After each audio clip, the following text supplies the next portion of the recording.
আসসালামু আলাইকুম। SSC chemistry chapter 7 অর্থাৎ রাসায়নিক বিক্রিয়ার পঞ্চম পর্বে সবাইকে স্বাগতম। আমি তোমাদের সাথে আছি রামি মাহমুদ। চলো শুরু করা যাক। গত পর্বে আমরা যোজনী এবং জারণ সংখ্যার মধ্যে পার্থক্য সম্পর্কে জানছিলাম। আজকে এই ভিডিওতে নতুন একটা টপিক এবং খুবই গুরুত্বপূর্ণ, যে ইলেকট্রন স্থানান্তরের মাধ্যমে সংঘটিত বিক্রিয়াসমূহ অর্থাৎ জারণ বিজারণ বিক্রিয়া কীভাবে সংঘটিত হয় তা নিয়ে বিস্তারিত আলোচনা করব। তাহলে প্রথমে আমরা দেখে নিই যে ইলেকট্রন স্থানান্তরের মাধ্যমে কোন কোন বিক্রিয়া সংঘটিত হয়। যে আমরা জানি ইলেকট্রন স্থানান্তরের মাধ্যমে সংযোজন বিক্রিয়া সংঘটিত হয়, একে অ্যাডিশন রিঅ্যাকশনও বলা হয়। দেন বিয়োজন বিক্রিয়া, প্রতিস্থাপন বিক্রিয়া এবং দহন বিক্রিয়া। এই চারটা বিক্রিয়া কিন্তু ইলেকট্রন স্থানান্তরের মাধ্যমে সংঘটিত এবং এই চারটা বিক্রিয়া কিন্তু জারণ বিজারণ বিক্রিয়া। সো আমরা নর্মালি জানি যে জারণ বিজারণ বিক্রিয়াটা ইলেকট্রন স্থানান্তরের মাধ্যমে সংঘটিত হয়। সুতরাং এই চারটা বিক্রিয়াই জারণ বিজারণ বিক্রিয়া। তো সংযোজন বিক্রিয়া দুই বা ততোধিক যৌগ বা মৌলযুক্ত হয়ে ভিন্নধর্মী নতুন কোনো পদার্থ সৃষ্টি করে। বিয়োজন বিক্রিয়া কি? ভেঙে যাওয়া। প্রতিস্থাপন কি? কম সক্রিয় ধাতু অধিক সক্রিয় ধাতু কম সক্রিয় ধাতুকে প্রতিস্থাপন করে ফেলবে। আর দহন বিক্রিয়া তো আমরা নর্মালি জানি যে অক্সিজেনের সাহায্যে কি কোনো কিছু পোড়ানো, এটাই হচ্ছে দহন বিক্রিয়া। তাহলে আমরা প্রত্যেকটার সংজ্ঞা জেনে নিই যে সংযোজন বিক্রিয়া কাকে বলে? দুই বা ততোধিক যৌগ বা মৌল। এখানে একটা ইম্পর্ট্যান্ট কথা বলছে, যৌগ বা মৌল যুক্ত হয়ে নতুন যৌগ উৎপন্ন হওয়ার প্রক্রিয়াকে সংযোজন বিক্রিয়া বলে। এখানে কিন্তু যৌগ এবং মৌল উভয়ই বিক্রিয়া করতে পারবে। হয় মৌল মৌল বিক্রিয়া করবে, না হয় যৌগ যৌগ বিক্রিয়া করবে, না হয় যৌগ এবং মৌল বিক্রিয়া করবে। ঠিক আছে, তিনটা কন্ডিশনই এখানে মানবে। নতুন যৌগ উৎপন্ন করবে, আবার এই যে যৌগ এবং মৌলটা বিক্রিয়া করছে এই দুইটা ধর্মের সাথে কিন্তু নতুন যৌগের ধর্মের কোনো মিল থাকবে না। ভৌত ধর্ম প্লাস রাসায়নিক ধর্ম, ভৌত ধর্মের মিল থাকতেও পারে, বাট রাসায়নিক ধর্মের কোনোরূপ মিল থাকবে না। ঠিক আছে, তাদেরকে বলা হবে সংযোজন বিক্রিয়া। তো আমরা 2 থেকে 3টে উদাহরণ দেখে নিই। যেমন এখানে ফেরিক ক্লোরাইড ক্লোরিনের সাথে বিক্রিয়া করে ফেরাস ক্লোরাইড ক্লোরিনের সাথে বিক্রিয়া করে ফেরিক ক্লোরাইড উৎপন্ন করছে। এখানে ভালো মতো খেয়াল করে দেখো যে সংযোজন হয়েছে, অর্থাৎ এখানে 3টা ক্লোরিন ছিল আর এখানে আরেকটা ক্লোরিন অর্থাৎ আরও 2টা ক্লোরিন অ্যাড হয়েছে। এখানে আলটিমেটলি 4টা ক্লোরিন ছিল, এখানে 2টা ক্লোরিন হয়ে এখানে 6টা ক্লোরিন হয়েছে। আর আমরা জারণ বিক্রিয়ার মধ্যে দেখছিলাম, যে জারণ পার্টের মধ্যে দেখছিলাম তড়িৎ ঋণাত্মক মৌল বা মূলক যুক্ত হওয়াকে কি বলে? জারণ বলে। তড়িৎ ঋণাত্মক মৌল যুক্ত হওয়াকে জারণ বলে। যেহেতু এখানে ক্লোরিন তড়িৎ ঋণাত্মক মৌল আমরা জানি, সেটা এই যে আয়রনের সাথে যুক্ত হয়েছে। কার সাথে যুক্ত হয়েছে? আয়রনের সাথে যুক্ত হয়েছে। সুতরাং এই বিক্রিয়াতে আয়রনের কি করছে? জারণ করছে। আয়রনের জারণ করছে। ঠিক আছে, তার মানে এটা কিন্তু জারণ বিজারণ বিক্রিয়া। যেহেতু জারণ করছে তার মানে এটা জারণ বিক্রিয়া। তাহলে অফকোর্স অবশ্যই এখানে কী হবে? বিজারণ বিক্রিয়া সংঘটিত হবে। নর্মাল আমরা এগুলো জানি। সো আরেকটা বিক্রিয়া দেখে নেই। যেমন এখানে যে পানির সাথে হাইড্রোজেনের সাথে ক্লোরিন গ্যাস বিক্রিয়া করছে, হাইড্রোক্লোরিক অ্যাসিড তৈরি করছে। ঠিক আছে, নর্মালি আমরা জানি এই যে নর্মাল হিসাব করতে পারি, যেখানে ক্লোরিন যুক্ত হয়েছে তো তড়িৎ ঋণাত্মক মৌল যুক্ত হয়েছে, সুতরাং এটা কি জারণ বিক্রিয়া? অবশ্যই বিজারণ ঘটবে। আবার আরেকটা কথা বলেন যে অ্যাসিডীয় যৌগে হাইড্রোজেনের জারণ সংখ্যা কিন্তু +1।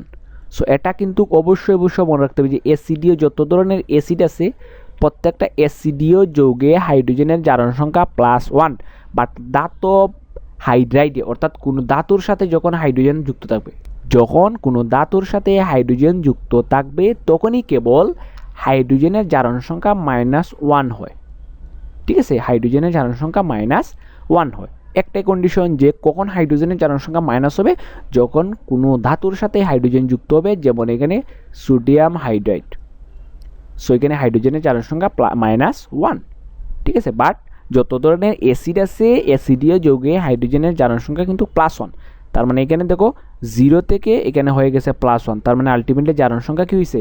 বাড়ছে। সুতরাং হাইড্রোজেনের জারণ করছে। সুতরাং এটা সংযোজন বিক্রিয়া কীভাবে? যে হাইড্রোজেন এবং ক্লোরিন দুইটা মৌল, দেখো হাইড্রোজেন কিন্তু এখানে মৌল, ক্লোরিনও কিন্তু এখানে মৌল। সো দুইটা মৌলিক পদার্থ বা মৌল যুক্ত হয়ে কিন্তু একটা যৌগ তৈরি করছে। সুতরাং এটা কী হবে? সংযোজন বিক্রিয়া। কারণ সংযোজন বিক্রিয়ার সংজ্ঞার মধ্যে বলছে যৌগ বা মৌল যুক্ত হবে। সেখানে মৌল যুক্ত হচ্ছে কোনো ব্যাপার না। এখানে যৌগ যেমন এখানে একটা যৌগ একটা মৌল বিক্রিয়া করছে, কোনো ব্যাপার না। যৌগ হতে পারে, মৌল হতে পারে, অথবা যৌগ মৌল উভয়ই হতে পারে। আশা করছি বুঝাতে পারছি আমি। তাহলে আমরা সংযোজন বিক্রিয়া দেখে নিলাম। দেন পরবর্তীতে হচ্ছে সংযোজন বিক্রিয়ার মধ্যে আরেকটা ক্যাটাগরি আছে, সেটা হচ্ছে সংশ্লেষণ বিক্রিয়া। এই সংযোজন এবং সংশ্লেষণ বিক্রিয়া কিন্তু প্রায় একই রকম, বাট একটাই মানে মূল পার্থক্য হচ্ছে যে সংযোজন বিক্রিয়াটা কিন্তু হয় একটু আগে যেটা দেখছি আমরা। সো এই দুইটা বিক্রিয়ার মধ্যে আমি দেখিয়ে দিই যে কোনটা সংযোজন এবং কোনটা সংশ্লেষণ। সংযোজন বিক্রিয়া কিন্তু যৌগ বা মৌল দুইটাই হতে পারে, বাট সংশ্লেষণ বিক্রিয়া শুধু মৌল হবে, শুধু মৌল হবে। এখানে কিন্তু যৌগ বা যৌগ মৌল বিক্রিয়া করবে না। সংশ্লেষণ বিক্রিয়া শুধু মৌল হবে। তার মানে এখানে দেখো যে হাইড্রোজেন মৌল দুটো মৌলিক পদার্থ যুক্ত একটা যৌগিক পদার্থ তৈরি করেছে, সুতরাং এটা হবে সংশ্লেষণ বিক্রিয়া। আবার এটা সংযোজন বিক্রিয়া, বাট এটা দেখো একটা যৌগ এবং একটা মৌল বিক্রিয়া করছে, সুতরাং এটা কী হবে, সংশ্লেষণ বিক্রিয়া হবে না, বাট সংযোজন বিক্রিয়া হবে। বুঝে গেছে? তাহলে আমরা সংশ্লেষণ বিক্রিয়ার সংজ্ঞাটা জেনে নেই। সংযোজন বিক্রিয়ায় দুই বা ততোধিক, যে দুই বা ততোধিক মৌলিক পদার্থ, এখানে খুব ইম্পর্টেন্ট যে মৌলিক পদার্থ হতে হবে, মৌল হতে হবে, যুক্ত হয়ে যৌগ উৎপন্ন করলে একে কী বলে, সংশ্লেষণ বিক্রিয়া বলে। তাহলে আমরা সংশ্লেষণ বিক্রিয়ার সংজ্ঞাটা জেনে নিলাম। উদাহরণ দেখে নেই, যেমন আগের বিক্রিয়াটাই জাস্ট এখানে কী করছি, কপি করে দিছি। যেমন আরেকটা হতে পারে যে সোডিয়াম ক্লোরিনের সাথে বিক্রিয়া সোডিয়াম ক্লোরাইড হতে পারে, সোডিয়াম ক্লোরিনের সাথে বিক্রিয়া করে সোডিয়াম ক্লোরাইড, একটা কমন বিক্রিয়া, সুতরাং এটা হবে একটা সংশ্লেষণ বিক্রিয়া। তারই সাথে সাথে এটা কিন্তু সংযোজন বিক্রিয়াও। তাহলে সংশ্লেষণ বিক্রিয়াটা কি আমরা বুঝে নিলাম। সো এখান থেকে একটা প্রশ্ন প্রায়ই আসে যে সকল সংশ্লেষণ বিক্রিয়া সংযোজন বিক্রিয়া, বাট সকল সংযোজন বিক্রিয়া সংশ্লেষণ বিক্রিয়া নয়। এটা কিন্তু অনুধাবনমূলক প্রশ্নে আসে, অনেক সময় প্রয়োগও দিয়ে দেয়। এখানে এই প্রশ্নের আনসারে প্রথমে তুমি সংযোজন বিক্রিয়ার সংজ্ঞাটা দিয়ে দিবে, দেন সংশ্লেষণ বিক্রিয়ার সংজ্ঞাটা দিয়ে দিবে। দেওয়ার পরে বলবে যে সংশ্লেষণ বিক্রিয়া কিন্তু মূল কথাটা হচ্ছে মৌলিক পদার্থ যুক্ত হয়, ঠিক আছে। আর সংযোজন বিক্রিয়া মৌলিক পদার্থ যুক্ত হওয়ার সাথে সাথে কিন্তু যৌগিক পদার্থ যুক্ত হয়ে বিক্রিয়া করতে পারে। যেমন এই উদাহরণটা তোমরা দিয়ে দিবে, যে বলবে যে এই বিক্রিয়াটা যে সংযোজন বিক্রিয়া, কারণ কি, কারণ এখানে কি হয়েছে, আর যে ফেরাস ক্লোরাইড সাথে ক্লোরিন বিক্রিয়া করে, অর্থাৎ দুইটা, একটা যৌগিক এবং একটা মৌলিক, অর্থাৎ দুইটা ভিন্নধর্মী পদার্থ যুক্ত হয়ে নতুন একটা পদার্থ সৃষ্টি করছে। বাট এটা হবে সংযোজন বিক্রিয়ার সাথে সংশ্লেষণ। সংযোজন বিক্রিয়া কেন, কারণ হাইড্রোজেন ও অক্সিজেন দুইটা ভিন্নধর্মী পদার্থ যুক্ত হয়ে নতুন একটা পদার্থ সৃষ্টি করছে। আবার এই হাইড্রোজেন একটা মৌলিক পদার্থ, ক্লোরিন একটা মৌলিক পদার্থ, সুতরাং দুইটা মৌলিক পদার্থ যুক্ত হয়ে নতুন একটা পদার্থ তৈরি করছে, সুতরাং সেটা হবে সংশ্লেষণ বিক্রিয়া। তার মানে এই বিক্রিয়াটা সংযোজন, এই বিক্রিয়াটা সংশ্লেষণ, এইভাবে 2 থেকে 3 কথার মধ্যে লিখে দিতে পারলে 2 এ 2 পেয়ে যাবে। তাহলে পরবর্তী যে ইলেকট্রন স্থানান্তর মাধ্যমে বিক্রিয়া সংঘটিত হয়, যেমন বিয়োজন বিক্রিয়া, কোনো যৌগকে ভেঙে একাধিক যৌগ বা মৌলে, এই কথাটি ইম্পর্টেন্ট, একাধিক যৌগ বা মৌলে পরিণত করার প্রক্রিয়া হচ্ছে বিয়োজন বিক্রিয়া, অর্থাৎ ভেঙে ফেলা। যেমন ফসফরাস পেন্টাক্লোরাইডকে আমরা বাংলায় ফসফরাস ট্রাইক্লোরাইড এবং ক্লোরিন পাবো, ফসফরাস ট্রাইক্লোরাইড এবং ক্লোরিন পাবো। এই বিক্রিয়াটাকে যদি আমি উল্টা ফরম্যাটে লিখি, অর্থাৎ এই বিক্রিয়াটাকে যদি আমি উল্টা ফরম্যাটে লিখি যে ফসফরাস ট্রাইক্লোরাইড এটার সাথে ক্লোরিন যুক্ত হয়েছে, ঠিক আছে, বিক্রিয়া হয়ে যাবে ফসফরাস পেন্টাক্লোরাইড, কিন্তু এই বিক্রিয়াটার হয়ে যাবে সংযোজন বিক্রিয়া। আর এর ঠিক উল্টাটা হবে বিয়োজন বিক্রিয়া, অর্থাৎ ভেঙে ফেলা। এবং এই বিক্রিয়াটা আলটিমেটলি একমুখী না, এই বিক্রিয়াটা আলটিমেটলি উভমুখী বিক্রিয়া কিন্তু, ঠিক আছে। সো আমরা এখানে উভমুখী সাইন ইউজ করতে পারি, যেহেতু আমি ওয়ান ফরম্যাটে দেখাইতেছি, সুতরাং এটা এভাবে দেখালেই চলবে। ঠিক তেমনি আরেকটা বিক্রিয়া হতে পারে যে ক্যালসিয়াম কার্বন বা চুনা পাথরকে তাপ দিলে ক্যালসিয়াম অক্সাইড এবং কার্বন ডাইঅক্সাইড তৈরি হয়, এটা মাস্ট ইম্পর্ট্যান্ট। সংযোজন বিক্রিয়া কমন একটা উদাহরণ এটাই, যে চুনা পাথরকে ভাঙলে ক্যালসিয়াম অক্সাইড এবং কার্বন ডাইঅক্সাইড তৈরি হয়, ঠিক আছে। এবং অবশ্যই এখানে যেহেতু ভাঙার গড়ার একটা কাজ আছে, সুতরাং এখানে আমার কী দিতে হবে, তাপ দিতে হবে, ডেল দিতে হবে। ডেল দ্বারা কিন্তু তাপ বোঝায়। সো কোনো বিক্রিয়ায় যদি তোমাকে এইভাবে ডেল দেওয়া থাকে, তাহলে বুঝে নিতে হবে এই বিক্রিয়ায় তাপ প্রয়োগ করতে হবে, ঠিক আছে। সো আলটিমেটলি এখানে কী হয়েছে, যে তাপ প্রয়োগ করার ফলে একটা যৌগ ভেঙে নতুন যৌগে অথবা মৌলে পরিণত হতে পারে, ঠিক আছে। কিন্তু এখানে দেখো উভয় যৌগে, এই যে এটা যৌগে পরিণত হয়েছে, বাট এটা মৌল, এটা যৌগ, সো যৌগ মৌলে যে কোনো যৌগ বা মৌলে মানে যে কোনোটাই পরিণত হতে পারে। এ ধরনের বিক্রিয়াকে বলবো আমরা বিয়োজন বিক্রিয়া। তাহলে আরেকটা উদাহরণ দেখে নেই, এই যে পানিকে ভাঙলে আমরা নর্মালি হাইড্রোজেন এবং অক্সিজেন পাই, বাট পানিকে ভাঙলে নর্মালি আমরা যেটা পাই যে প্রোটন আয়ন এবং হাইড্রক্সিল আয়ন, এটা পাই। কিন্তু যখনই পানিকে আমি বিদ্যুৎ দিব, ঠিক আছে, যখন পানির মধ্যে আমি বিদ্যুৎকরণ করব, অর্থাৎ বিদ্যুৎ দিব, তখনই কেবল হাইড্রোজেন এবং অক্সিজেন পাওয়া যাবে। অর্থাৎ হাইড্রোজেন এবং অক্সিজেন এই দুইটা বিক্রিয়া করে যে পানি উৎপন্ন হয়। সো আমি সুন্দর করে একটু লিখি যে আমরা নর্মালি জানি যে হাইড্রোজেন এবং অক্সিজেন বিক্রিয়া করে কি উৎপন্ন হয়, পানি উৎপন্ন হয়। অর্থাৎ এই যে হাইড্রোজেন এবং অক্সিজেন, সে যে হুট করে যে হাইড্রোজেন এবং অক্সিজেন বিক্রিয়া করে পানি উৎপন্ন হবে তা না, এখানে কিন্তু আমাকে কী দিতে হবে, কারেন্ট দিতে হবে, অর্থাৎ আমাকে বিদ্যুৎ দিতে হবে। বিদ্যুৎ দেওয়ার পরেই কিন্তু হাইড্রোজেন এবং অক্সিজেন মিলে পানি হয়। বাট পানির মধ্যে হাইড্রোজেনটা দুইটা আয়নে বিভক্ত হয়ে যায়, প্রোটন এবং হাইড্রক্সিল আয়ন, দুইটা আয়নে কিন্তু বিভক্ত হয়ে যায়, বাট গ্যাসে না। ঠিক আছে, হাইড্রোজেন এবং অক্সিজেন গ্যাসকে তখনই কিন্তু পানি হবে যখন আমি বিদ্যুৎ প্রয়োগ করব। ঠিক আছে, এখন আমরা জেনে নেব যে প্রতিস্থাপন বিক্রিয়া সম্পর্কে। প্রতিস্থাপন বিক্রিয়ার পড়ার শুরুতে আমি বলে রাখি, প্রতিস্থাপন বিক্রিয়াটা কিন্তু খুব ইন্টারেস্টিং একটা বিক্রিয়া। যেই বিক্রিয়া ঘটনা হয় কি, যে আমরা দশম অধ্যায়ে তোমরা যদি পড়ে থাকো যে দশম অধ্যায়ে ধাতুর সক্রিয়তা সিরিজ নামে একটা সিরিজ আছে, অর্থাৎ সারি আছে, ওই সারির মধ্যে কোন ধাতু কতটুকু অ্যাক্টিভ, মেবি সব থেকে বেশি অ্যাক্টিভ হচ্ছে লিথিয়াম, মানে সব থেকে বেশি পাওয়ারফুল। ঠিক আছে, সব থেকে বেশি পাওয়ারফুল হচ্ছে লিথিয়াম। লিথিয়াম খুবই অতি শীঘ্র, অর্থাৎ খুবই তাড়াতাড়ি বিক্রিয়া দেয়, এই কারণে লিথিয়ামটা সব থেকে বেশি অ্যাক্টিভ বা সক্রিয়। ঠিক এভাবে নিচে অনেকগুলো ধাতু ছিল, অর্থাৎ যত তুমি নিচের দিকে যাবা তত ধাতুর সক্রিয়তা ক্রমশ কমতে থাকে। ঠিক আছে, তার উপর ভিত্তি করে মূলত প্রতিস্থাপন বিক্রিয়া, অর্থাৎ যে বেশি সক্রিয় সে নিচের দিকের যে ধাতুগুলো আছে তাকে সে প্রতিস্থাপন করবে, অর্থাৎ তাকে সরিয়ে ওই জায়গাটা উপরের ধাতুগুলো, অর্থাৎ বেশি সক্রিয় ধাতুগুলো কী করবে, দখল করে ফেলবে। সো আমরা বিক্রিয়া দেখলে বুঝবো যে কোনো একটি যৌগে একটি মৌল বা যৌগমূলক অপর কোনো মৌল বা যৌগমূলক দ্বারা প্রতিস্থাপন, অর্থাৎ এই যে মৌল বা যৌগমূলক সেটা কী করবে, এটা যদি বেশি সক্রিয় হয় তাহলে কম সক্রিয় মৌল বা যৌগমূলক কী করবে, প্রতিস্থাপন করে ফেলবে। নতুন যৌগ উৎপন্ন করার নাম হচ্ছে প্রতিস্থাপন বিক্রিয়া। এটা সংজ্ঞা তোমরা জানো, আমি নর্মালি জানি।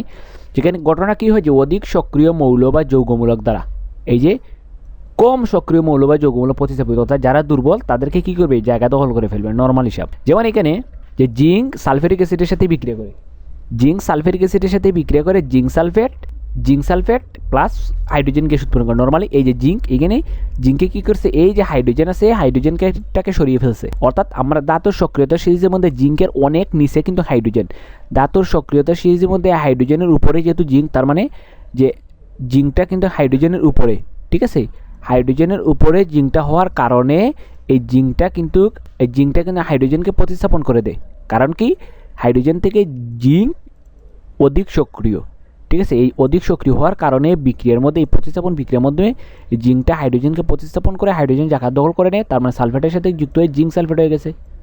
দেন হাইড্রোজেন কী করবে, এই যে দুইটা হাইড্রোজেন তো আর একা একা গ্যাস হিসেবে বিরাজ করবে। এই যে বিক্রিয়াটা ঘটলো এটা হচ্ছে মূলত প্রতিস্থাপন বিক্রিয়া। প্রতিস্থাপন বিক্রিয়া অবশ্যই কী ঘটে, ইলেকট্রনের স্থানান্তর ঘটে। কীভাবে, এখানে জিঙ্ক ছিল 0, সো কালারটা অন্য কালার ইউজ করি, যেখানে জিঙ্ক 0 ছিল কারণ মুক্তমূল্যের জারণ সংখ্যা 0, বাট এই যে অ্যাসিডের যোগে হাইড্রোজেন কী হবে, +1, এবং সালফেট আমরা জানি অলওয়েজ 2-, সো সালফেটটা আমরা জানি অলওয়েজ 2-।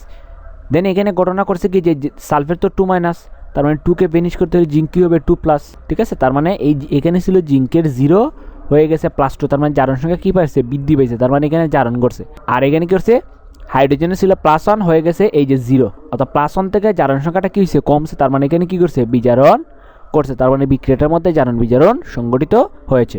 তাহলে আমরা প্রতিস্থাপন বিক্রিয়াটা দেখে নিলাম। সো আরেকটা বিক্রিয়া এখানে দেখে নেই কীভাবে প্রতিস্থাপন বিক্রিয়াটা হয়। যেমন সোডিয়াম কপার সালফেট, এই যে সোডিয়াম কপার সালফেটের সাথে বিক্রিয়া করে সোডিয়াম সালফেট প্লাস কপার উৎপন্ন হয়েছে। ঠিক আছে, এখানে ঘটনা করি যে সোডিয়ামটা কিন্তু কপারের অনেক উপরে, অর্থাৎ লিথিয়ামের পরেই কিন্তু সোডিয়াম, তার মানে 2 নম্বর সক্রিয় মৌল। সো এই সোডিয়ামটা কী করবে, কপারটাকে প্রতিস্থাপন করে দিবে, তার মানে সোডিয়াম সালফেট হয়ে গেল। ঠিক আছে, তার মানে এখানে আমি দেন এই কপারটা আলাদা মৌল হিসেবে বিক্রিয়ায় অবস্থান করবে। আর এই বিক্রিয়ার মধ্যে জারণ বিজারণ কীভাবে সংঘটিত দেখিয়ে দিই আমি, যে সোডিয়াম যেহেতু মুক্ত মৌল তার মানে জারণ সংখ্যা 0, দেন এখানে কপার মুক্ত মৌল তার জারণ সংখ্যা 0। দেন এই যৌগের মধ্যে দেখবো সালফেট তো অলওয়েজ 2-, আমরা যৌগমূলক পড়ছি যে সালফেট 2-, অর্থাৎ সালফেটের জারণ সংখ্যা কিন্তু -2, আর কপারের তাহলে কী হবে, যেহেতু এটার -2 তার মানে কপারের হয়ে যাবে +2, কপার 2+। ঠিক আছে, দেন এখানে দেখো যে সোডিয়াম 0 থেকে হয়ে এই বিক্রিয়া কী হবে, সোডিয়ামের তো জারণ সংখ্যা +1 আমরা নর্মালি জানি, আর সালফেটের জারণ সংখ্যা 2- বা -2, একই কথা। সো এখানে দেখো সোডিয়াম ছিল 0 হয়ে গেছে +1, তার মানে জারণ সংখ্যা কী পাইছে, বৃদ্ধি পাইছে, সুতরাং সেটা হবে জারণ।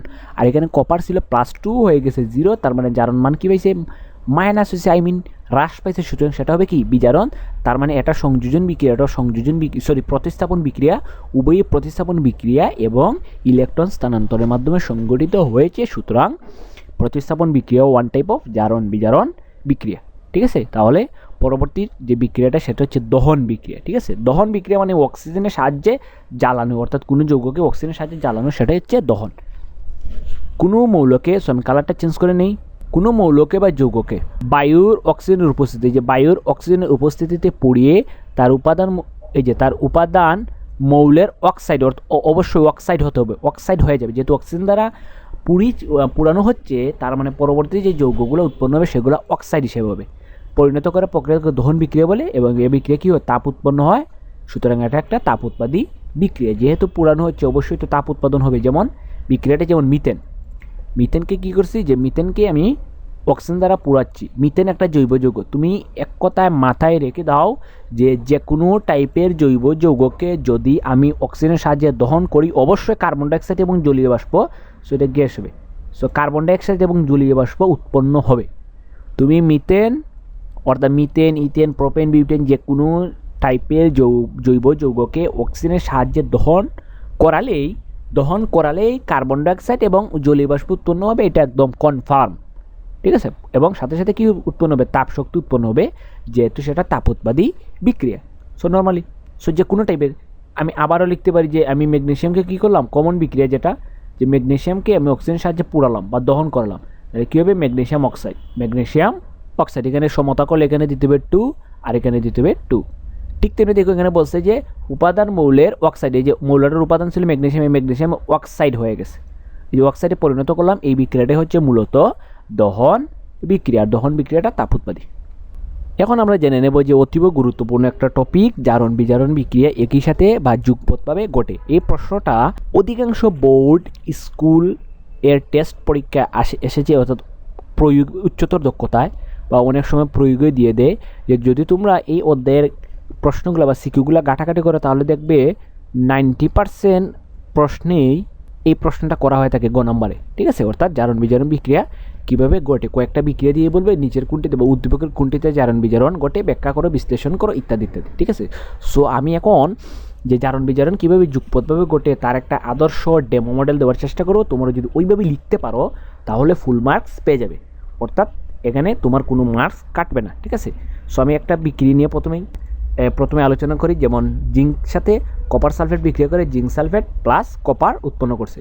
প্রশ্ন বলছে যে বিক্রিয়া জারণ বিজারণ একই সাথে ঘটে। সো প্রথমে আমার কিছু ইন্ট্রো কথাবার্তা লিখতে হবে, যেমন জারণ কি, বিজারণ কি, জারক কাকে, বিজারক কাকে বলে, ঠিক আছে, যে জিনিসগুলো দরকার সংজ্ঞাজাতীয় জিনিস। সো আমি জাস্ট কী করলাম, সংজ্ঞাজাতীয় জিনিসগুলো এখানে লিখে ফেললাম। কী লিখলাম, যে জারণ হচ্ছে এমন একটি রাসায়নিক প্রক্রিয়া যেখানে কোনো পরমাণু বা আয়ন ইলেকট্রন ত্যাগ করে ধনাত্মক আয়নে পরিণত হয়। অন্যদিকে বিজারণ হচ্ছে এমন একটি রাসায়নিক প্রক্রিয়া যেখানে কোনো পরমাণু ইলেকট্রন বর্জন করে ঋণাত্মক আয়নে পরিণত হয়, ঠিক আছে। প্রথমে কি বললাম, আমি জারণের সংজ্ঞা বললাম, দেন পরে বলছি বিজারণের সংজ্ঞাটা। দেন আবার বললাম যে পদার্থ ইলেকট্রন ত্যাগ করে তাকে বিজারক পদার্থ, আর যে পদার্থ ইলেকট্রন গ্রহণ করে তাকে জারক পদার্থ। অর্থাৎ বিজারক কাকে বলে এবং জারক কাকে বলে সংজ্ঞাটা দিয়ে দিলাম। সো আমি এর আগের ভিডিওতে বিজারক এবং জারকের ধর্ম, বিজারক বা জারক কীভাবে চিনব তার পরিচয় সহ আলোচনা করছিলাম। সো যদি এখানে জারক এবং বিজারক সম্পর্কে বুঝতে অসুবিধা হয় তাহলে ওই ভিডিওটা দেখে নিতে পারো। দেন আমি বললাম যে যেহেতু ইলেকট্রন ত্যাগ হচ্ছে জারণ, ইলেকট্রন গ্রহণ হচ্ছে বিজারণ, তাই জারণ বিজারণ ইলেকট্রন স্থানান্তরের মাধ্যমে একই সাথে ঘটে থাকে। এই যে ইন্ট্রো কথাটা আমি বলে নিলাম, এই ইন্ট্রো কথা বলে নিলেই মোটামুটি যে জারণ বিজারণ বিক্রিয়ার পরিচয়টা জেনে নেওয়া যায়। এখন আমি জাস্ট কী করবো, বিক্রিয়াটা একটু বিশ্লেষণ করব, আর কিছু না। এখানে বিক্রিয়াটা সেমভাবে লিখলাম যে জিঙ্ক আমরা যেহেতু মুক্ত মূল আছে তার জারণ সংখ্যা 0। দেন এখানে কী আছে, কপার মুক্ত হিসেবে আছে তার জারণ সংখ্যা 0। সো কপারটা এখানে হবে সলিড। কপারটা এখানে যেহেতু পরমাণু তাই এখানে কপারটা সলিড হিসেবে অবস্থান করবে, ঠিক আছে। দেন এখানে আমি ভৌত অবস্থা দিয়ে দিলাম, জিঙ্ক হচ্ছে সলিড, কপার সালফেট হচ্ছে একুয়াস, জিঙ্ক সালফেট হচ্ছে একুয়াস। এখানে দেন আমি এখানে এই কপার সালফেটের মধ্যে কপারের জারণ সংখ্যা +2 এবং সালফেটের -2। সো আমি যদি কপারের জারণ সংখ্যা নাও বের করতে পারি তাহলে সালফেট তো -2, তার মানে এই -2কে ভেনিশ করতে হলে আমার +2 নিয়ে আসতে হবে, তার মানে কপার +2। দেন এইটাতে ঠিক তেমনি সালফেটে কী হবে, -2। তার মানে আলটিমেটলি দেখো এখানে জিঙ্কে ঘটনা করছে কি 0 থেকে +2 হয়ে গেছে, তার মানে জিঙ্কের জারণ সংখ্যা বৃদ্ধি পাইছে। যেহেতু জিঙ্কের জারণ সংখ্যা বৃদ্ধি পাইছে সুতরাং এটা হবে জারণ, অর্থাৎ জারণ সংখ্যা বৃদ্ধি মানে জারণ। দেন কপারে কী করছে, যে কপার ছিল 2+ হয়ে গেছে 0, তার মানে জারণ সংখ্যা কী হয়েছে, হ্রাস পাইছে। সুতরাং যেহেতু জারণ সংখ্যা হ্রাস, সেটা হচ্ছে বিজারণ। আর এখানে আরেকটা জিনিস ফলো করো যে সালফেটের কোনোরূপ পরিবর্তন হয়েছে। যেহেতু সালফেটের কোনোরূপ পরিবর্তন হয় নাই সুতরাং এখানে সালফেটটা কিন্তু দর্শক আয়ন। যেহেতু সালফেট কোনো বিক্রিয়া করেই নাই, ঠিক আছে, জাস্ট আদান প্রদান হয়েছে, তা প্রতিস্থাপন হয়েছে, সুতরাং এই সালফেটটা কিন্তু দর্শক আয়ন হিসেবে অবস্থান করবে। সো আমি বিক্রিয়াটা একটু লিখে দিই যে জিঙ্ক যেহেতু এখানে কী হয়েছে, জিঙ্ক 0 থেকে জিঙ্ক 2+ হয়ে গেছে, তার মানে জারণ মান বৃদ্ধি পাইছে। আর জারণ মান বৃদ্ধি পাওয়াটাই জারণ। দেন ঘটনা হয়েছে কি যে কপার 2+ থেকে 0 হয়ে গেছে, তার মানে কপারে জারণ মান হ্রাস পাইছে। ঠিক আছে, এই কথাটা এইভাবে বিক্রিয়াটা উপস্থাপন করলাম। দেন বললাম যে এখানে উল্লিখিত বিক্রিয়ায় জিঙ্ক এবং কপারের মধ্যে জারণ বিজারণ বিক্রিয়ায় জিঙ্ক সালফেট এবং কপার উৎপন্ন হয়েছে। ঠিক আছে, নর্মাল হিসাব। পরবর্তীতে বললাম এখানে জিঙ্ক ইলেকট্রন ত্যাগ করে জারিত হয়। সো ইলেকট্রন ত্যাগ করে জারিত হয়, আমরা জানি বিজারক জারিত হয়। সুতরাং এটা কী হয়েছে, জিঙ্ক হচ্ছে একটা বিজারক। পরিচয়টা দিয়ে দিলাম, একটু আগেই কিন্তু আমি বিজারকের সংজ্ঞা দিয়ে দিয়েছি। দেন আমি বললাম যে এখানে এই বিক্রিয়ার মধ্যে জিঙ্কটা হচ্ছে আমার বিজারক, কারণ কি বিজারক ইলেকট্রন ত্যাগ করে। দেন জিঙ্কের জারণ করে, যেহেতু যে জিঙ্ক হচ্ছে বিজারক, সুতরাং বিজারকের জারণ করে। আমি দেখছি বিজারক কী হয়, জারিত হয়। বিজারকের যেহেতু জারিত হয়, সুতরাং বিজারকের জারণ ঘটে, নর্মাল হিসাব। ঠিক আছে, দেন অন্যদিকে কপার সালফেটে কপার ইলেকট্রন গ্রহণ করে বিজারিত হয়। দেখছি কপার 2+ ছিল, তার মানে তার 2টা ইলেকট্রনের ঘাটতি ছিল, সে 2টা ইলেকট্রন মানে গ্রহণ করে, তাই জিঙ্কের ইলেকট্রন গ্রহণ করে সে কিন্তু কপার 0 হয়ে গেছিলো। ঠিক আছে, তার মানে ইলেকট্রনের কোনোরূপ কী ছিল না, ঘাটতি ছিল না। তার মানে কপার ইলেকট্রন গ্রহণ করে বিজারিত হয়। সুতরাং কপার হবে কি জারক। সো জারক ইলেকট্রন গ্রহণ করে বিজারিত হয়, আর বিজারক ইলেকট্রন ত্যাগ করে জারিত হয়। তার মানে কপার এখানে কী হয়েছে, বিজারিত হয়েছে, কপার জারক। সো আমি মানে পরিচয়গুলো দিয়ে দিলাম। দেন আমি এইভাবে তার জারণ অর্ধবিক্রিয়া, বিজারণ অর্ধবিক্রিয়া, জারণ কীভাবে বিক্রিয়া সংগঠিত হয়, বিজারণ কীভাবে সংগঠিত হয় দিয়ে দেবো। সো জারণ বিক্রিয়া হচ্ছে ইলেকট্রন ত্যাগের বিক্রিয়া। সো এখানে ইলেকট্রন ত্যাগ করবে কে, জিঙ্ক।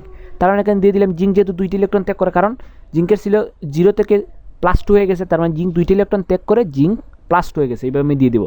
দেন কপার কী করছে, জিঙ্কের ত্যাগকৃত 2টি ইলেকট্রন গ্রহণ করছে। কপার সালফেটের কপার আয়নটা জিঙ্কের ত্যাগকৃত 2টি ইলেকট্রন গ্রহণ করে কপার ধাতুতে পরিণত হয়ে গেছে। সুতরাং এটা হচ্ছে বিজারণ, এটা হচ্ছে জারণ। আমি এইভাবে দেওয়ার চেষ্টা করবো। দেন পরবর্তীতে বললাম যে সুতরাং উল্লিখিত বিক্রিয়া জারণ বিজারণ একই সাথে ঘটে। ব্যাস হয়ে গেল। তুমি যদি এইভাবে লিখতে পারো তাহলে 4 পেয়ে যাবা। যে কোনো বিক্রিয়া তুমি সেম মডেলে সেমভাবে লিখতে পারো। এখন আমরা কয়েকটি জারণ বিজারণ বিক্রিয়া দেখে নেব, যে বিক্রিয়াগুলো অবশ্যই ইম্পর্ট্যান্ট, তোমাদের পরীক্ষায় আসতে পারে। যে এখানে 3 অণু জিঙ্ক ফসফরিক অ্যাসিডের সাথে বিক্রিয়া করে জিঙ্ক ফসফেট এবং কি হাইড্রোজেন গ্যাস উৎপন্ন করছে। সো নিঃসন্দেহে সেটা কি একটা প্রতিস্থাপন বিক্রিয়াও বটে। দেন এখানে কী হচ্ছে, জিঙ্ক যেহেতু মুক্ত মৌল হিসেবে আছে, সুতরাং জিঙ্কের জারণ সংখ্যা 0। এখানে হাইড্রোজেন মুক্ত মৌল আছে, জিঙ্কের জারণ সংখ্যা 0। সো আমার যদি জারণ সংখ্যা নিয়ে একটু বেজাল হয় বা বুঝতে অসুবিধা, তাহলে যে সকল মুক্ত মৌল আছে তাদের জারণ সংখ্যাকে আমি 0 দিয়ে দিব। দেন পরবর্তীতে বিক্রিয়ার মধ্যে দেখবো কার জারণ সংখ্যা কত। ঠিক আছে, এখানে কিন্তু জিঙ্ক কয়টা, 3টা কিন্তু বিক্রিয়া করছে। সো এই সংখ্যাগুলো আমার মাথায় রাখতে হবে। এখানে জিঙ্কের কি, আমি জানি জিঙ্কের নর্মাল জারণ সংখ্যা +2, জিঙ্কের তো আর +3 হবে না। সো এই জিঙ্কের এখানে জারণ সংখ্যা +2 হয়ে গেল। তার মানে এখানে জিঙ্ক ছিল 0 থেকে +2 হয়ে গেল। ঠিক আছে, এখানে হাইড্রোজেন আমরা জানি অ্যাসিডের যুগে হাইড্রোজেন জারণ সংখ্যা +1। সো হাইড্রোজেন +1 ঠিকই আছে, যে +1 থেকে 0 হয়ে গেল। তার মানে হাইড্রোজেন কী হয়েছে, জারণ সংখ্যা হ্রাস পাইছে। সুতরাং জিঙ্ক বৃদ্ধি পাইছে এবং হাইড্রোজেন হ্রাস পাইছে। সুতরাং জিঙ্কের যেহেতু বৃদ্ধি পাইছে, জিঙ্কের জারণ, হাইড্রোজেন যেহেতু হ্রাস পাইছে, সুতরাং হাইড্রোজেনের বিজারণ। সো আমি জারণ বিক্রিয়াটা কীভাবে লিখবো, বিজারণ বিক্রিয়াটা কীভাবে লিখবো দেখে নেই। সো এখানে দেখো জিঙ্ক যেহেতু 3টা, সো একটা জিঙ্কে কিন্তু 2+, তার মানে 2টা ইলেকট্রন ছাড়ে। তার মানে 3টা জিঙ্কের 6টা ইলেকট্রন ছাড়বে, নর্মাল হিসাব। যে একটা জিঙ্কে 2টা ইলেকট্রন ছেড়ে দিয়ে জিঙ্ক 2+ হয়ে যায়, তার মানে 3টা জিঙ্কে 6টা ইলেকট্রন ছেড়ে জিঙ্ক 3+ হয়ে যাবে। মানে 3টা জিঙ্ক 2+ হয়ে যাবে। মানে এইরকম নর্মাল হিসাব, যে একটায় অর্থাৎ একটা জিঙ্কে 2টা ইলেকট্রন ছেড়ে জিঙ্ক 2+ হয়ে গেল। তার মানে এখানে 3টা জিঙ্কে 6টা ইলেকট্রন ছেড়ে 3টা জিঙ্ক আয়ন হয়ে যাবে। সো এটা নর্মাল হিসাব। ঠিক আছে, দেন পরবর্তীতে এমন বললাম যে 3টা জিঙ্ক 6টা ইলেকট্রন ছেড়ে 3টা জিঙ্ক আয়নে পরিণত হলো। তাহলে আলটিমেটলি ইলেকট্রন চার্জে কয়টা, 6টা। ইলেকট্রন চার্জে কিন্তু 6টা, তার মানে 6টা ইলেকট্রন কে গ্রহণ করবে, এখানে হাইড্রোজেন গ্রহণ করবে। যেখানে ফসফেট, এখানে ফসফেট সেমভাবে রয়ে গেছে। সুতরাং প্রতিস্থাপিত হচ্ছে হাইড্রোজেন, মানে হাইড্রোজেনের অপসারণ করছে। সো প্রাচীন মতবাদ অনুসারে কিন্তু হাইড্রোজেন অপসারণকে বলা হয় কিন্তু বিজারণ। দেন এখানে আমি কী করলাম, যে এখানে হাইড্রোজেন আছে টোটাল 6টা। তার মানে যেহেতু এখানে 6টা ইলেকট্রন জিঙ্ক, 3টা জিঙ্কে 6টা ইলেকট্রন ছাড়ছে, তার মানে এই যে 6টা হাইড্রোজেনে 6টা ইলেকট্রন গ্রহণ করে ফেলবে। অর্থাৎ এই যে সেমভাবে আমি লিখলাম। সো এটাকে হবে 2। সো না, ঠিক আছে, 6টা হাইড্রোজেনে, যেখানে হাইড্রোজেন ছিল 6টা, তার মানে এই যে 6টা হাইড্রোজেন 6টা ইলেকট্রন গ্রহণ করে 6টা প্রোটন হয়ে যাবে। ঠিক আছে, কারণ একটা হাইড্রোজেন একটা ইলেকট্রন গ্রহণ করে। ঠিক আছে, যেমন একটা প্রোটন একটা ইলেকট্রন গ্রহণ করে, কী হইবে, যে একটা ইলেকট্রন গ্রহণ করে একটা হাইড্রোজেন হয়ে গেল। তার মানে এখানে 6টা, যেহেতু 6টা হাইড্রোজেন 6টা ইলেকট্রন গ্রহণ করে, অর্থাৎ 6টা প্রোটন 6টা ইলেকট্রন গ্রহণ করে, কী হয়ে যাবে, 6টা হাইড্রোজেন, অর্থাৎ 6H হয়ে যাবে। অর্থাৎ এখানে প্লাস হবে না, 6H হয়ে যাবে। এই 6Hকে আমরা কীভাবে লিখতে পারি, এই যে 3H2 লিখতে পারি, অর্থাৎ 6Hকে এই 3H2 হিসেবে আমরাও লিখতে পারি। তাহলে এই বিক্রিয়ার মধ্যে দেখে নিলাম জারণ এবং বিজারণ বিক্রিয়াটা। এখন আমরা দেখে নেব যে জারণ বিজারণ বিক্রিয়ার কয়েকটা উদাহরণ যেগুলো বিভিন্ন বোর্ডে বারবার এসেছে। যেমন প্রথমটা দেখে নিই যে হাইড্রোজেন সালফেটের সাথে ক্লোরিনের বিক্রিয়া, অর্থাৎ বিক্রিয়া করে কি উৎপন্ন করছে যে সালফার এবং হাইড্রোক্লোরিক অ্যাসিড। সো প্রথমেই আমরা মুক্ত মৌলের বা মুক্ত যৌগের জারণ সংখ্যাগুলো বসিয়ে দেবো। যেমন ক্লোরিন মুক্ত হিসেবে আছে তাই 0, সালফার মুক্ত হিসেবে আছে তাই 0। পরবর্তীতে অন্যান্য যৌগের কমন যে মৌলগুলোর জারণ সংখ্যা তারটা দিয়ে দেবো। যেমন হাইড্রোজেনের আমরা জানি +1, যে অ্যাসিডীয় যৌগে হাইড্রোজেনের +1, ক্লোরিনে কী হবে -1। ঠিক আছে, +1 -1 যদি ক্লোরিনে জানি -1 আমরা নর্মালি জানি। সেখানে ঘটনা দেখো যে ক্লোরিন হয়ে গেছে 0 থেকে -1, তার মানে আলটিমেটলি তার জারণ সংখ্যা কিন্তু হ্রাস পাইছে। সুতরাং ক্লোরিনের নিঃসন্দেহে কী করছে, বিজারণ করছে। দেন যেহেতু হাইড্রোজেন +1 তার মানে সালফার -2 হবে। ঠিক আছে, নর্মালি জানি সালফারের জারণ সংখ্যা -2। দেন এই যে সালফারটা -2 থেকে 0 হয়ে গেছে, অর্থাৎ তার জারণ সংখ্যা বাড়ছে। -2 থেকে 0 বড়, সুতরাং তার জারণ সংখ্যা যেহেতু বাড়ছে, সুতরাং সালফারে কী করছে, জারণ করছে। আর ক্লোরিনে কী করছে, বিজারণ করছে। কারণ ক্লোরিন কী হয়েছে, যে 0 থেকে -1 হয়েছে, অর্থাৎ জারণ সংখ্যাটা আলটিমেটলি হ্রাস পাইছে। তার মানে জারণ বিক্রিয়াটা আমি কীভাবে লিখবো, যে এখানে ছিল যে সালফার 2-, এখান থেকে কী করছে, 2টি ইলেকট্রন সেরে সালফার হয়ে গেছে। দেন ক্লোরিনে কী করছে, ত্যাগকৃত 2টা ক্লোরিনে, এই যে 2টা ক্লোরিনে ত্যাগকৃত ইলেকট্রন গ্রহণ করে 2টা ক্লোরাইড আয়ন হয়ে গেছে। এই যে আমরা এই বিক্রিয়ার মধ্যে 2টা ক্লোরাইড আয়ন দেখতে পাচ্ছি। ঠিক আছে, তাহলে আমরা এই বিক্রিয়াটা বুঝে নিলাম। পরবর্তীতে যেমন লেড নাইট্রেট, তার সাথে এই লেড নাইট্রেটে ভেঙে বা বিয়োজিত হয়ে লেড অক্সাইড, নাইট্রোজেন ডাইঅক্সাইড এবং অক্সিজেন তৈরি করছে। প্রথমে এই বিক্রিয়াটা যেহেতু একটু টাফ বা একটু হার্ড লেভেলের, সব প্রথমে আমরা মুক্ত বলে জারণ সংখ্যাগুলো বসিয়ে দিব।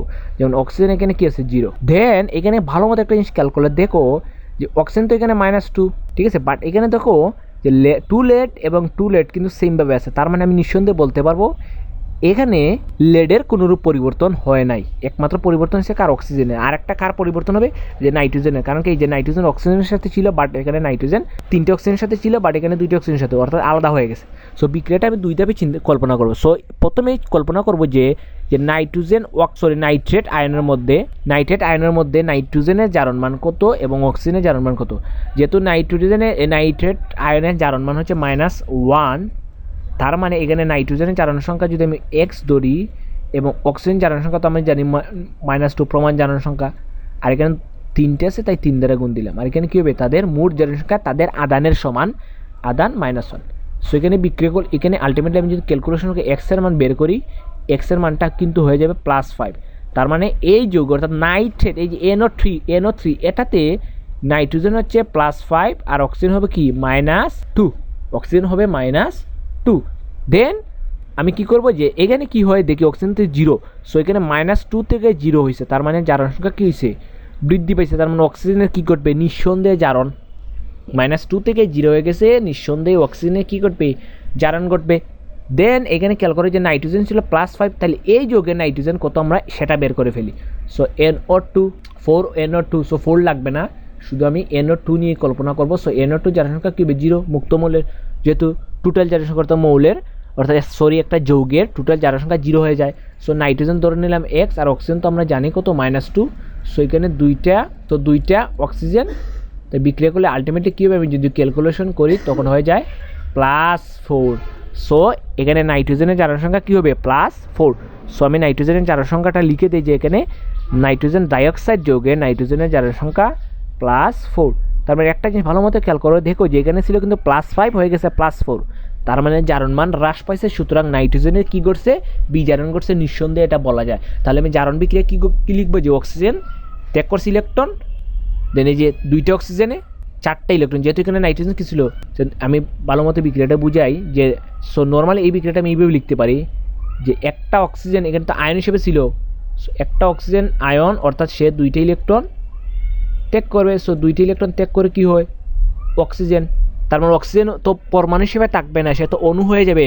অণু হইতে হলে কী হইতে হবে, এখানে আরেকটা অক্সিজেন যুক্ত হইতে হবে। তার মানে আরেকটা অক্সিজেন আরও 2টা ইলেকট্রন ত্যাগ করে ঘটনা কী হয়েছে, আরেকটা অক্সিজেন পরমাণু হয়ে গেছে। দেন আমি বলতে পারি এখানে যে 2টা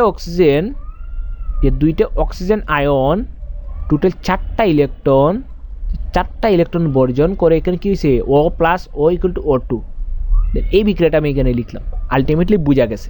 ঠিক আছে, মানে এটা হয়ে গেল কি। দেন এখানে ঘটনা করছে কি, এখানে ছিল নাইট্রোজেন +5। সো আমি পরবর্তীতে বলবো যে নাইট্রোজেন +5 সেটা কি করছে, যেহেতু তার 5টা ইলেকট্রন ঘাটতি ছিল, সে একটা ইলেকট্রন কি করছে, গ্রহণ করে ফেলছে। সো একটা ইলেকট্রন গ্রহণ করে সে হয়ে গেছে নাইট্রোজেন +4। ঠিক আছে, মানে একটা ইলেকট্রন কাটতে তার ফিল আপ হয়ে গেছে। তার মানে এখানে ইলেকট্রন সর্বমোট অক্সিজেন চার্জটা কয়টা, 4টা। তার মানে আমি বলতে পারবো 4টা, এই যে 4টা 4 দ্বারা উভয় পক্ষে মানে প্রত্যেকটাকে 4 দ্বারা গুণ করে দিলে 4টা নাইট্রোজেন 4টা ইলেকট্রন গ্রহণ করে 4টা কী হয়েছে, নাইট্রোজেন 4+ হয়ে গেছে। সো এই বিক্রিয়াটাই জাস্ট এটা বুঝিয়ে দিলাম। বুঝা গেছে? আশা করছি এই বিক্রিয়াটা বুঝতে পারছো। আর এখানে লেডের কোনোরূপ পরিবর্তন হয় নাই। এখানে লেড 2+, দেখো এখানেও কী হবে, লেড 2+, এখানে অক্সিজেন 2-, যেহেতু লেডের জারণ মানের কোনোরূপ পরিবর্তন হয় না, সুতরাং লেড এখানে কী করবে, বিক্রিয়া অংশগ্রহণ করবে না।